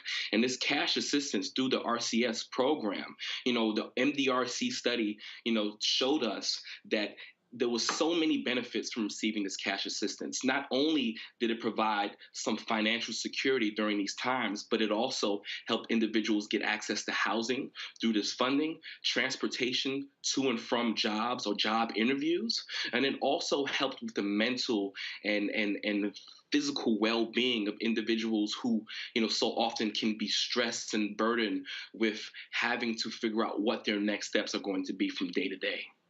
And so ultimately, what is the goal of CEO Center for Employment Opportunities? What is the goal for you all when you engage someone who's first coming home from having to serve time? Well, our hope is that we try to figure out what it is that they want. It's listening to individuals, right? And helping them tell their own stories and then find their own path. And our hope is to make sure that when individuals come home and they come to our program, that not only are they able to access fruitful career and trajectory and a journey, but they're also less common to recidivate and also, commit new crimes and then return home into their societies and the well-being and reconnecting with their families. One thing we know about those folks who were sometimes laborers while in prison is that the prison laborer is often exploited. Conversely, so too is the laborer who comes home who's involved in reentry. What are the ways that you guys have tried to make peace and resolve those folks who come home and want work, right? So they're willing to take work at almost whatever a dollar amount they can get, and the rest of those folks who are out here demanding livable wages or sustainable wages, making sure that those workers aren't being exploited to the detriment of the workers who are already home. How have you guys tried to massage both of those needs of the community? For sure, and that's a great question. We work with employers that understand our mission. We also help many employer partners with inclusive hiring. What we see is that there's many organizations and companies that would love to open up their doors to those who are formerly incarcerated, those who may have criminal convictions. But many of these organizations do not know how to hire or retain those individuals who have a criminal justice background. And so we work with SHRM directly to build out a workshop to ensure that employers, their HR staff, and those who are hiring managers in their organization understand what are the specific needs of individuals who are recently released from incarceration. And not only are we doing that, but we also have a amazing model that provides a year long of retention services. So when that manager comes to CEO and wants to hire our individuals, we want to make sure that employee, our participant who becomes an employee of that organization or company, has all the tools necessary to meet success at that job. And we all know that those coming home from incarceration, those who have been impacted by the criminal justice system, there are many barriers that happen with them on a day-to-day basis, whether it's meeting with their parole officer, probation officer, whether it's, going to a court, back and forth trying to do so many things to put their lives back together. Many times when they're at an organization or a company, these things can bleed into their daily life. And we want to make sure that they have the support and that employer understands that we have that support and we're able to share with them what it is that they may be going through on a day-to-day basis so that they can help support them as well. Now, the RCS, the Returning Citizen Stimulus Program, took shape in 28 different locations across the United States. But I noticed that the piece highlights seven of the cities, to be specific, including Tulsa, Denver, New Orleans, Los Angeles, Detroit, and New York City. From your experience in New York City, is there anything that you guys done in that city, such a large and important city of so many people, that has been usable, that has been modeled in other places because of what you all have been effective at doing in New York? Yes, I mean, CEO started in New York City. It's our flagship location, and we are the largest reentry organization and provider that uses a transitional work model.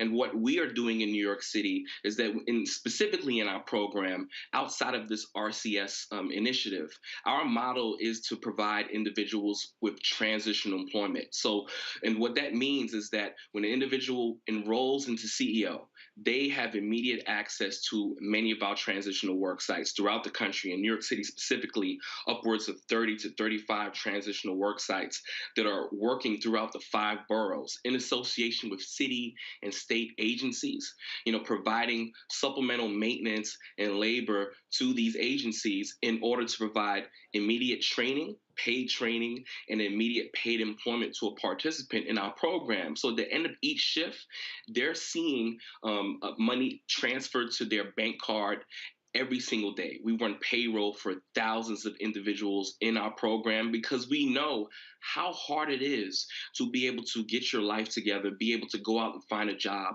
pay for those immediate living needs unless you have immediate cash at hand. And working every day and getting paid at the end of each shift is the most important part of our model. I got one more question for you before we bring our panel in to converse with you. I know you didn't have the opportunity before, but I appreciate that you talked about daily pay, because so often when people start jobs, particularly if you're a young person coming out of college or whatnot, you sign a job, you're excited, I'm gonna make X amount of money, and they say, see you in 3 weeks. And you tell that to somebody who's a returning citizen, they may find some other ways to get their hands on immediate cash in the meantime. Was that one of the reasons that you all understood how valuable that end of shift pay would be, particularly for this population? Most certainly. That is, we realize, how important it is to have cash at hand.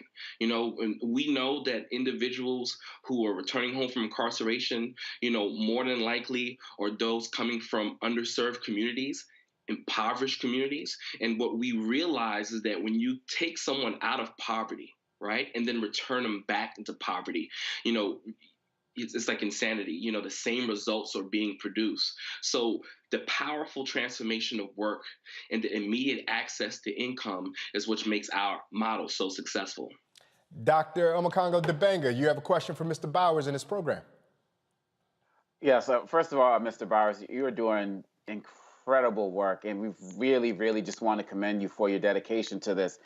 Well, the question that I have is, I'm somebody who pays a lot of attention to language, and clearly with this program, you're doing the same thing. I wonder if you can talk about the whole idea of using the term returning citizens. When I was growing up, it was ex-con, then ex-felon, and, people talked about the stigma relating to that. It seems like you're very selective in the language that you use, returning citizens coming home. Could you speak to a little bit about that, the language and stigma associated with this?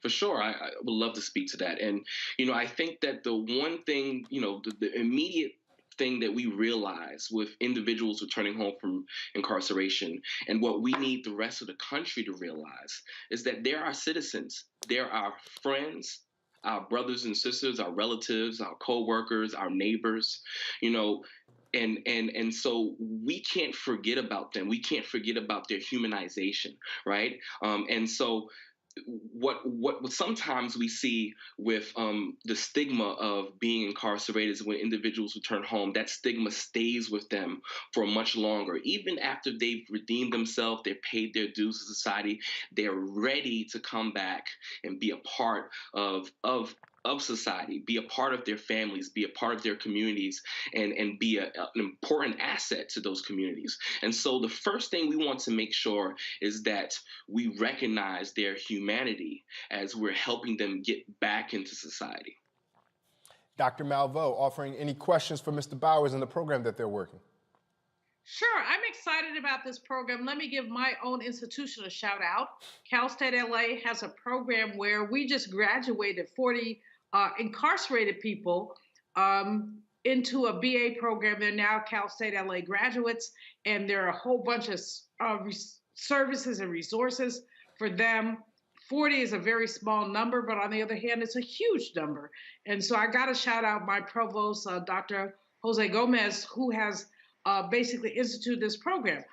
I want to know from you, are there there are not very many programs like this, but there's some.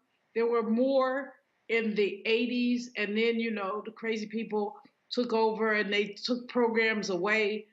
But where else would you shout out programs that allow people who are incarcerated to get a path to productive life through higher education? Yes, well, CEO is a part of a coalition, and specifically, I'm speaking for New York City. It's called the Alternatives to Incarceration and Reentry Coalition, and we're one of 11 organizations that provide so many reentry services to those coming home. And while CEO, our focus is specifically on work, there's many organizations like the Fortune Society and Osborne Association that provide housing and mental health services for those coming home from incarceration. And education is extremely important. I wrote an op-ed, a few years ago about the necessity for institutions to understand the importance of returning citizens and granting them access to universities and education for the betterment of our entire society and our community, specifically HBCUs. And Reverend Carr. Thanks, man. And I'll be brief because I had a little say-so while we were hooking you back up to tech, Brother Bowers. First off, thanks for everything you're doing. Again, to add to what Dr. Omekongo said, reframing the language so that we're talking about returning citizens is very important because it reframes the way we treat people when we interact with them. Let me ask you about, in that tradition of reframing language, in another iteration, I would say, what are the unique challenges that you face when trying to get an employer to be a part of the program and to deal with the stigmas? And that would be, I guess, in this language, what are the unique opportunities that you have? If I'm a new employer and I say, hey, I want to be involved in hiring some returning citizens, what are some of the first things that you have to deal with me on to get me to be able to be a great partner? Yeah, that's a great question. I think the first thing is understanding the culture of your organization, right? And the values, right? And the values align with, our mission, and the mission is second chances and redemption, and believing in the power and development and the growth of everyone, no matter their background. You are a great partner to CEO. And also, educating, employers and our partners more on the value of returning citizens in the workplace. We see that individuals who recently released from incarceration and accessing employment, they're more likely to retain that, to stay at that job. They're more likely to be on time. And then when we've done interviews with employers throughout the country, those employers have stated that individuals who recently released from incarceration, now returning citizens, are just as valuable and just as capable as any other individual that they've hired. Once we're able to educate those employers and partners through that, and then moving them past the stigma, and then seeing our program up close, through our transition to work program, through our success stories, they are more likely, more comfortable with working with us because, the individuals, this population, this pool of Americans who, 600,000 individuals return home from incarceration every single year and millions more from local jails. These are the individuals who will help us get through, the economic issues that we're having today, especially with the Great Resignation. They're the individuals who will take these jobs and will be able to take us into the next wave of what the workforce should look like. Ashe, good brother Bowers, ashe. Where can folks find or follow you if they want to know more about what the organization is doing, more about what you're doing? How can they stay plugged in? Yes, you can go to www.ceoworks.org to learn more about CEO. If you want to donate to the program, or if you have interest in, starting a location in a place that has tremendous need, we would love to hear from you. Again, that's ceoworks.org, and that is both for donations, that is both for support if you want to start it, and if you are a business owner who has a conscience and a commitment to justice. That's Derek Bowers. Mr. Bowers, thank you so much for your time this evening and joining us on Roland Martin Unfiltered, streaming live on the Black Star Network. Thank you, Ray. You're watching Roland Martin Unfiltered, and we have much more coming up for you on the other side of this break. You stay tuned. We'll be right back.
Pull up a chair, take your seat. The Black Tape with me, Dr. Greg Carr, here on the Black Star Network. Every week, we'll take a deeper dive into the world we're living in. Join the conversation only on the Black Star Network.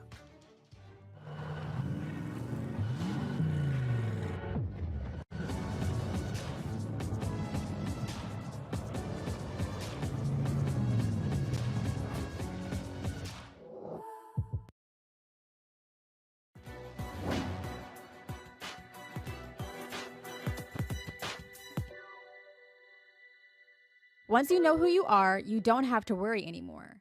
Poet Nikki Giovanni.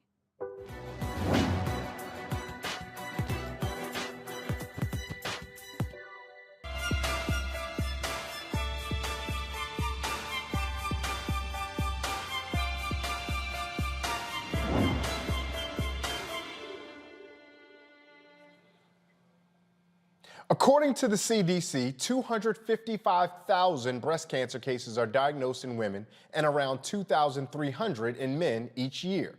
Those numbers tell us that breast cancer is the leading cause of cancer-related deaths among women. There is a 1 in 8 chance that a woman will develop breast cancer. Breast cancer has the highest mortality rate of any cancer in women between 20 and 59. African American women have a 31% breast cancer mortality rate. That is the highest of any racial or ethnic group. Breast cancer incidence is higher among African American women younger than 45. Younger African American women are more likely to present with triple negative subtype of the disease, which is more aggressive and associated with a higher mortality. Triple negative breast cancer is diagnosed more often in American women of African descent, and these numbers motivated CEO and co-founder of Touch, the Black Breast Cancer Alliance, Ricky Fairley, to create a space for everyone working on the common goal of eradicating Black breast cancer. And she joins me now. Ricky, thank you so much for making time to join me here on Roland Martin Unfiltered, streaming live on the Black Star Network. How are you? It's so great to be here tonight. Thank you so much for putting those facts out, because we have a devastating situation here. It's really the most fatal disease for Black women. Ricky, I am so grateful that this is the day that Roland would have called on me to guest host. My mother in 2015 was diagnosed with breast cancer, triple negative. She had triple negative markers, and she unfortunately transitioned because of said breast cancer.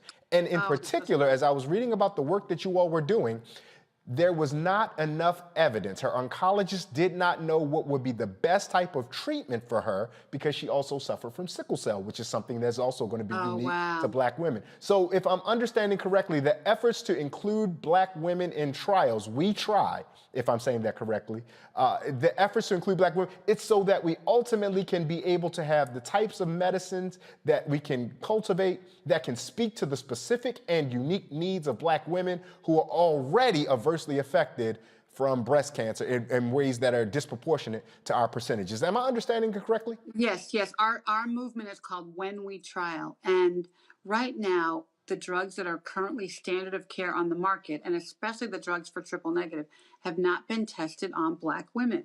And so when you look back in history, you know, we just don't have the science for Black women. And so until we get that science, we're going to have mortality rates in these crazy numbers. And I think the one number that you didn't talk about actually too is that Black women have a 41% higher mortality rate than white women. And Black women like me who've had breast cancer, God bless your mom, I'm sorry about that, we have a 71% higher risk of death than white women. Black women under 35, at the age of 35, get breast cancer at twice the rate and die at 3 times the rate of white women. And Black women get triple negative disease at 3 times the rate of white women. And we don't have any, we recently just got 2 targeted therapies for triple negative, but until the last year and a half, we didn't even have targeted therapies for triple negative. But we don't have the drugs, and so we're on a mission to eradicate Black breast cancer. And the only way to do that is to get women in clinical trials. And there's a lot of fear about it that we have to overcome, but we have to overcome it. Ms. Fairley, that's exactly where I was going to go. We've heard about all the hesitancies that people in our community have with this vaccine. And so to now ask folks to be a part of trials, there's skepticism there. So in what ways are you approaching those in our community to be able to tell them we need you in this trial and it is worth being in this trial? Well, you know, we did a lot of research last year, and a lot of research with breast cancer patients, actually. And everybody says, oh, you're going to get the sugar pill and die. Or, you know, I don't want to be Henrietta Lacks. I don't want to be a guinea pig. But there's so much safety now in place because of that bad history. A doctor would be under the jail to give you a sugar pill. And there's no sugar pills in cancer research. You're either given standard of care, which is a drug that's currently on the market, or possibly a new drug or drug in combination with the standard of care. You know that Advil you took last week for a headache? Guess what? It was in a clinical trial. You know that Tylenol you gave your baby? It was in a clinical trial. And frankly, in a clinical trial, you get better care. You get better supervision. You get more scans. You have more people watching over you. And if anything could possibly, you know, go wrong, they will quickly change you to a therapy that's going to work better for you. So it's really a safe place to be. And frankly, you know, Black women have done amazing things. And we need to do an amazing thing here and take care of each other. And we need to do it for our daughters. I work for my 3 granddaughters. They're 4, 2, and 10 months. That's what I work for. I do not want them to go through what I went through with this. And we have to get the science. We have to advance it. The science that you laid out seems really evident, but quite honestly, Ms. Fairley, there are those folks who they have never had any space in their life that they've actually lived in and trusted science and information. So we trust those things that have positively rewarded us. If we've never had that positive interaction with science, we don't go to the doctor as regularly as we maybe should. If we don't take any aspirin, which some of those folks will say, nope, I'm not putting anything in me. Right. How do we get to those folks? But you get in your car every day. You get in your car and you drive, and that's science, right? You go to the grocery store and you buy food that was, you know, that was processed in some way to get to the grocery store for you. You know, we touch science every day in some way. Anything you eat, drink, consume, drive, whatever, your sneakers that you wear, they were designed by science, right? And engineering. So it's not something that should be foreign to us, but it is scary. But you know what? We're dying. What's scarier? Is it dying? What's scarier? Do you want to die from breast cancer? And guess what? White women are not dying to the numbers that we are. And Black women deserve better. We deserve better drugs. We deserve better treatment. We deserve better access to care. And we have to ask for it for ourselves, because white doctors are not inviting us to be in research. And they're not explaining it effectively to our patients. So we have to advocate for ourselves and ask for it. We have to ask for the best treatment. We have to ask our doctors to treat us like they would treat their own family, right? That's what health equity is to me. Treating me like you would treat your mom, your auntie, your grandma, your daughter. So many of us become advocates for this type of thing once we've been affected. If it's my mother, or if it's your lived experience, somebody else's, as you said, aunt or grandmother. How do we encourage those to get involved who may not have yet had that awful pall of cancer touch their family or life? Well, we need to know about clinical trials way before we need one. And we're trying to make this a kitchen table conversation. And you said it earlier, Black people, we don't talk about health. We don't talk about until somebody's dead or dying, right? We need to bring it to the kitchen table. So we're actually educating young Black women. We have an HBCU internship program because I believe that young women are going to bring these conversations to their moms and their grandmas. Hey, Mom, did you get your mammogram? Hey, Grandma, what's her story?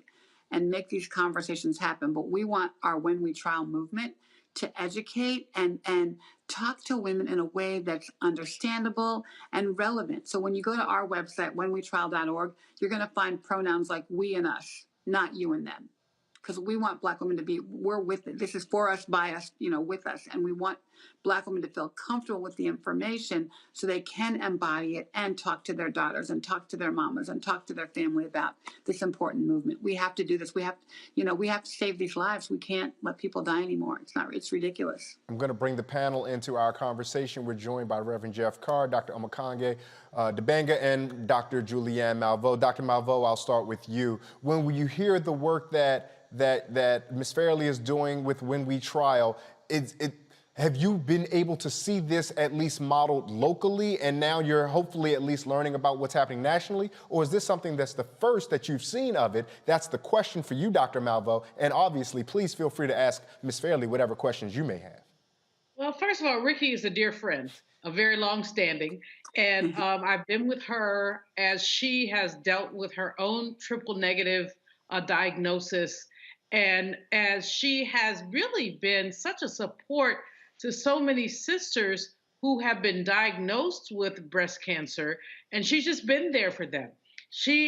Her whole thing has been about really making sure that Black women understand what we must do to take care of as she puts it, our boobies and our besties, taking care of ourselves. So I'm just delighted to have her on with us today. The one statistic that I think is most important that she's been raising is about the incidence of breast cancer among young women, young Black women. In other words, your health insurance probably will not pay for your mammogram until you're 40 plus. But what we've seen, as Ricky has educated me about, increasingly is that Black women who are as young as in their 20s are experiencing breast cancer and having to deal with some of that. So Ricky, I'd like you to say some more about how this hits young women and what we should be doing to help young women manage this, because so many young women, their breasts are connected to their sexuality. And so they really don't necessarily want to deal with the fact that they may have to have mastectomies and things like that. But we got to put this in context. And like I said, I'm so glad that you're on the program today. I really am. But talk to me about young women and what we should be telling our young sisters about this. So young women, are getting breast cancer in way higher numbers, in way advanced stages. And a lot of times what happens, Jules, you brought it up, is a woman will go to the doctor and present with a lump and say, I have a lump here. And the doctor will say, oh, you're too young for a mammogram. Go away, come back in 6 months and we'll check you out. When 6 months later, they're metastatic. And they're not, so unless you know your bodies, and we're telling them to know your bodies, know yourselves, touch them, feel them, look at them, so that you can advocate for yourself and say, guess what, doctor, this lump was not here a month ago. I did something unusual. And we have to teach them to fight for themselves so that they know to stand up and say, or go to another doctor. Our HBCU internship program, we actually ask our girls to do an interview with both their mom and their best friend. And in all of these circumstances of all of our interns, we had 15 last year. We're about to hire 10 more tomorrow. And they had never had a conversation with their mom or their best friend about breast health. And I think what we did, the education they had with us was to learn how important this is and how important it is to not only know your body and feel good about your body, but also advocate and say, stand up, wait a minute, this is not right. This is not good. This is not how it's supposed to feel. So go to another doctor or insist on attention.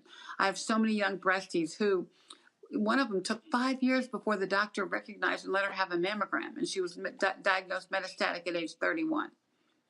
So we have to have these conversations, and that's what we're so much talking, trying to talk to young women. Reverend Jeff Carr, we're going to bring you into the conversation. Great. Thank you. First and foremost, Sister Ricky, thank you so much for your heart. Thank you for your mind. Thank you for your spirit, for the work that you're putting into the world. It is absolutely saving lives. I'm proud that Meharry Medical College here in Nashville, Tennessee has a Center for Women's Health, and they provide free mammograms for people. We try to get people to go and be there and to take advantage of this. As a spiritual leader, I've sat next to people when they're in chemo treatment and they're going through and they're dealing with all of the psychological issues that they're dealing with. It often goes into a space of stereotype. And my dad would always say, son, an ounce of prevention is better than a pound of cure. When we talk about these clinical trials, briefly, what does a clinical trial actually look like? Because without having gone through it, many people go to the horror story image, but we are dealing with science. So what does involvement in a clinical trial look like? Well, first of all, you have to advocate for yourself and almost ask to be in it. But that's what our website is all about. WhenWeTrial.org, we try to break it down into simple science. But basically, you're either getting a standard of care drug, so a drug that's currently on the market and been tested and is being used, or you get a drug that either is a combination of that standard of care drug and a new drug, or a new drug. And so you're basically, in a situation where some people are taking the standard of care drug, some people are taking the new drug, and they evaluate the performance of the drug. But you are watched really, really closely. You have a lot more scans than taking normal chemo, and people are all over you trying to just see what the side effects are like, what's happening in your body, whether it's working, whether the efficacy is there. And so it's really almost a safer environment to be in than regular chemo, because so many people are all over you and you're getting so much testing around you. So it's really, really safe. And at any given moment, you can get out of a trial. You don't have to stay in it. If you're not feeling it, if you don't think it's working for you, you can get out. But right now, we only have 3% participation in breast cancer trials. So that's zero. So that means none of these black bodies are being tested with these drugs. And if they don't, if they're not working, I took the standard of care and I had triple negative, and the 3 standard of care drugs didn't work for me. My cancer came back within a year, and I ended up going on some experimental drugs to save my life. And my doctor gave me 2 years to live. I'm on 10. Jules knows that. So I'm a miracle. I'm very blessed to be here. So I know I have to do this work. I know God left me here to do this work, and so it's so important. But it's really not that difficult. And in our website, we really do try to break it down. And we have some amazing doctors that we work with that can explain it. If anybody wants to know and know more, just call me, text me, email me, and we will get you all the education we need, because it's so important, so critical. Dr. Omekongo, I want to give you the last word on this conversation. I want you to get in and offer your comments or your questions that you may have for Ricky Fairley. Yes, and Ms. Fairley, first of all, you said you're a blessing and a miracle, but not only that, you're a blessing and a miracle for so many others. I mean, the work you're doing is like literally life-saving. And so just commend you for just everything you're doing. I'm thinking about, in addition to the clinical trials and the participation that we need as it relates to that, I hear so much about what you can do to prevent things like diabetes and heart disease and the like, but I don't hear people talk about breast cancer and things that maybe we can do in our earlier stages to maybe prevent this from happening, so we don't get to the deeper stages. So are there some preventative things that just the average person should know about things they can do on a daily basis to maybe help prevent breast cancer from even happening? Unfortunately, you can't prevent breast cancer. When I got sick, I was pretty healthy. I mean, I do eat ice cream a lot, but I was riding my bike 20 miles a day. You know, clearly there are things you can do overall just to keep healthy, right? Eat right. You know, you're supposed to eat fried chicken and mac and cheese every day, right? Eat right, do the right thing.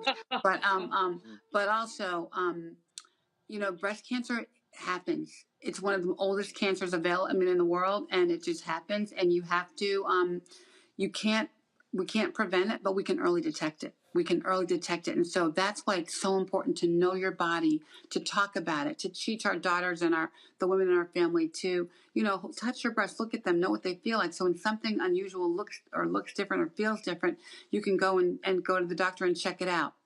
So it's so important to just early detection is really all we have.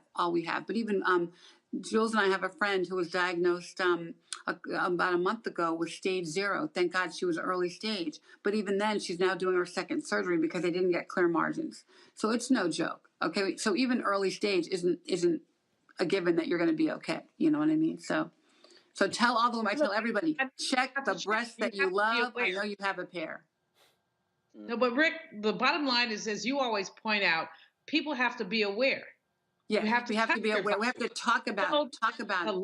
Wasn't there before, and it's there now. You have to deal with it. And so often we, as Black people, ignore signals about our health because we don't trust the doctors, or because even when we do trust them, we are afraid. I mean, we have a couple of mutual friends who refuse to get mammograms. Right. But also, you guys, you know, only about 5% of breast cancer is hereditary. So a lot of them will say, well, my mom didn't have it, so I'm okay. That is not the case. And guess what? You can get breast cancer from your dad. So now there's some studies happening, which we need more science around this. From if your dad had colon cancer, it's connected to triple negative. What I had, my dad had colon cancer. It's connected to prostate cancer. So, you know, this is all the science that we need to uncover. We need to have more Black people in science. That's the other thing, is that men get it too. Men get 1% of breast cancer is men. 1% of breast cancer. Yeah, 1% of breast cancer is men, and within that, though, guess what? Black men get it at a 50% higher, die at a 50% higher rate than men, 66 higher rate than men. They get it at a 50% higher rate and die at a 66% higher rate. Ms. Fairley, that is such important information. We love on you for being a survivor and recognizing the work that you are still here doing, and we thank you for that. Please tell folks how they can find and or follow you and get on with what you're doing. We know that every time Dr. Malveau's here, she's going to sing your praises, so we ain't worried about it. But we want you to speak for yourself and let us know how we can find and follow you and the work you're doing. Great. So whenwetrial.org. whenwetrial.org. Everything you need to know there is there. My foundation website is touchbbca.org, and all of our social media is at touchbbca. You can reach me on Twitter at touchbbca or Ricky Dove, RICKIDOVE. And call me, tweet me, email me. You can find me. And also we have a web series every Wednesday night on the blackdoctor.org Facebook page called The Doctor Is In. Wednesday nights at 6 p.m. Eastern time.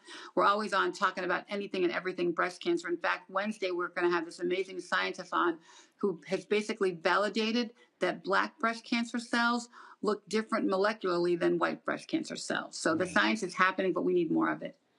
Thank you so much for your work, and thank you for your time joining us here this evening. Thank you. Great to see you, Jules. And all you, Rick.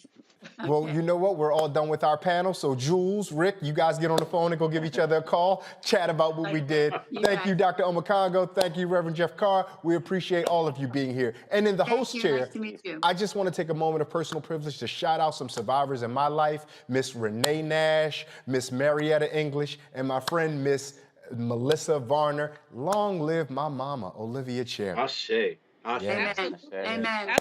Before we go, here's a reminder for you HBCU juniors or seniors. You know what we're talking about. Time is running out for you to apply for that scholarship form from Roland and McDonald's. If you attend an HBCU and Thurgood Marshall College Fund member institution, you can submit your application for the chance to receive a $15,000 scholarship. The deadline is February 28th. Let me look at my watch. That's a week from today, February 28th. Go to tmcf.org for details on how to apply. Now, in addition to the free money, scholarship recipients will also have the opportunity to engage with McDonald's executives working within their respective fields of study. That does it for us here at Roland Martin Unfiltered. I want to thank the panel again, Dr. Julianne Malveaux, Dr. Omokongo Dibanga, and Reverend Jeff Carr. Thanks for joining us here on Roland Martin Unfiltered, streaming live on the Black Star Network. If you haven't done it already, be sure to download the Black Star Network on all of your devices.